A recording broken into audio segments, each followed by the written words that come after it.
ನಮ್ಮ ತಂದೆ ಒಂದು 15 ಎಕರೆ ಕುಷ್ಕಿ ಜಮೀನು, ಆ ಕುಷ್ಕಿ ಜಮೀನನ್ನು ಬಂಗಾರದ ಮನುಷ್ಯ ಸಿನಿಮಾ ನೋಡಿ ಬಂಗಾರದಂಥ ತೋಟ ಮಾಡಿ ಪ್ರಗತಿಪರ ಕೃಷಿಕನೂ ಆದೆ, ದುಡ್ದೆ 15 ವರ್ಷಗಳ ಕಾಲ ಹೊತ್ತು ಬಿತ್ತು.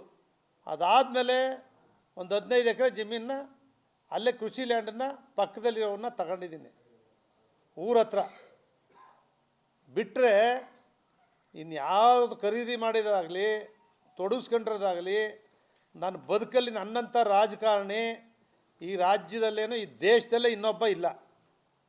ಮಂತ್ರಿಗಳೇ, ನೀವು ಜವಾಬ್ದಾರಿಯಿಂದ ನಡೆದಿದ್ದರೆ ಈ ಕತೆ ಪುರಾಣಗಳು ಯಾವುದೂ ಬಿತ್ತಿರಲಿಲ್ಲ. ಜವಾಬ್ದಾರಿಯಿಂದ ನೋಡ್ಕೊಂಡಿದ್ರೆ ಮಂತ್ರಿಗಳು ಯಾವುದಾದ್ರು ಒಂದು ದೂರು ಬಂದರೆ ಇಲ್ಲಿರ್ತಕ್ಕಂಥ ಎಲ್ಲ ಶಾಸಕರನ್ನ ಅಧಿಕಾರಿಗಳನ್ನ ಕರೆದು ಕೂತು ನೇರವಾಗಿ ಮಾತಾಡಿದರೆ ಯಾರ ಬಂಡವಾಳ ಏನು ಅಂತ ನೇರವಾಗಿ ಬಯಲಾಗಬೇಕಾಗಿತ್ತು. ಅದಕ್ಕೆ ಅವಕಾಶ ಆಗಿಲ್ಲ. ಇದನ್ನು ಈ ಮಂತ್ರಿಗಳು ಏನು ನೋಡಿದೆ, ಯಾರ ಮೇಲೆ ಇಲ್ಲಿ ನಂಬಿಕೆ ಇಟ್ಕೊಂಡಿದ್ದೀರಿ ನೀವು? ಕಲೆಕ್ಷನ್ ಮಾಡೋಕ್ಕೋಸ್ಕರ ಅವ್ರ ಮಾತು ಕಟ್ಕೊಂಡು ನೀವು ಮಾಡದೇ ಇರೋರ ಮೇಲೆ ನೀವು ಈ ರೀತಿ ಕೊಡ್ತೀವಿ ಅಂತ ಹೇಳಿದ್ರೆ ಅಧಿಕೃತವಾಗಿ ಕೊಡ್ತಕ್ಕಂಥ ಕೆಲಸ ಮಾಡಬೇಕು. ಇದಕ್ಕೋಸ್ಕರನೇ ನಿಮ್ಮನ್ನು ಮಂತ್ರಿ ಮಾಡೋ ಸಿದ್ದರಾಮಯ್ಯನ ಹೆಸರಿಗೆ ಮಸಿ ಬೆಳೆದಿರೋದು.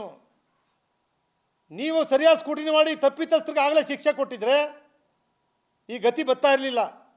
ಯಾವ ಅಧಿಕಾರಿ ಮಾಡಿದ್ದಾನೆ ಅವನು ಆ ಕ್ಷಣದಲ್ಲೇ ಸಸ್ಪೆಂಡ್ ಮಾಡ್ಬೋದಾಗಿತ್ತು, ಯಾರ್ಯಾರು ಮಾಡಿದ್ದಾರೆ ಅಂತೇಳಿ. ಮಾಡಿದ್ದೀರಾ ನೀವು? ಮಾಡಿಲ್ಲ. ಅದು ತಲೆದಂಡ ಈಗ ಮುಖ್ಯಮಂತ್ರಿ ಮೇಲೆ ಬಂದಿದೆ.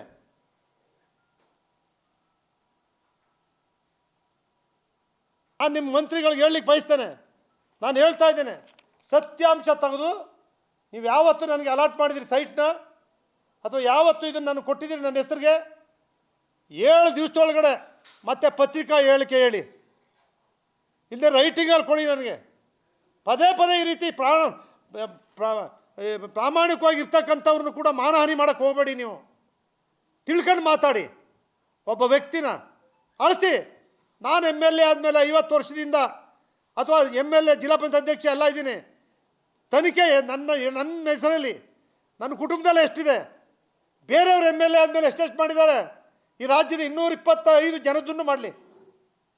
ಮಾಡಿಸಿ ದಮ್ಮಿದ್ರೆ ತೋರಿಸಿ ಜನಕ್ಕೆ. ಯಾವ್ಯಾವನು ದುಡ್ಡು ಹೊಡೆದವನೇ, ಯಾವನ್ ಏನೂ ಇರಲಿಲ್ಲ, ಈಗ ಯಾವನ್ ಲಕ್ಷ ಕೋಟಿ ಮಾಡ್ತಾವನೆ, ಎಲ್ಲರದು ಯಾರು ಮುಖ್ಯಮಂತ್ರಿಗಳೇ ಇರಲಿ, ಶಾಸಕರೇ ಇರಲಿ, ಮಂತ್ರಿಗಳೇ ಇರಲಿ, ಮಾಡಿಸಿ ದಮ್ಮಿದ್ರೆ ನೋಡೋಣ. ಅದು ಕೇಂದ್ರ ಸರ್ಕಾರ ಇರಲಿ, ರಾಜ್ಯ ಸರ್ಕಾರ ಇರಲಿ, ಮಾಡಿರಿ. ಇದು ಬಿಟ್ಟು ಮಂತ್ರಿಗಳಿಗೆ ನಾನು ಹೇಳ್ತಾ ಇದ್ದೀನಿ, 7 ದಿವಸಗಳ ಒಳಗಾಗಿ ನನಗೆ ಉತ್ತರವನ್ನು ಮಂತ್ರಿಗಳು ಕೊಡಬೇಕು ಅಂತೇಳಿ ಕಳಕಳಿಯ ಮನವಿಯನ್ನು ಮಾಡ್ತೇನೆ. UD ಮಿನಿಸ್ಟ್ರಿಗೆ ಕೊಡದೇ ಇದ್ದರೆ ನಾನೇ ನೋಟಿಸ್ ಕೊಡ್ತೀನಿ. ನನ್ನ ಮೇಲೆ ಸುಳ್ಳು ಆಪಾದನೆ ಮಾಡಿದ್ದೀರಿ ಅಂತೇಳಿ, ನನ್ನ ಮೇಲೆ ನನ್ನ ಹೆಸರಿಗೆ ಕಳಂಕ ತರ್ತಕ್ಕಂಥ ಕೆಲಸ ಮಾಡಿದ್ದೀರಿ ನೀವು ಅಂತೇಳಿ ಅವ್ರು ಉತ್ತರ ಕರೆಕ್ಟಾಗಿ ಕೊಡದೇ ಹೋದರೆ ನಾನು ನೋಟಿಸ್ ಕೊಡ್ತಕ್ಕಂಥ ಕೆಲಸ ಮಾಡ್ತೀನಿ.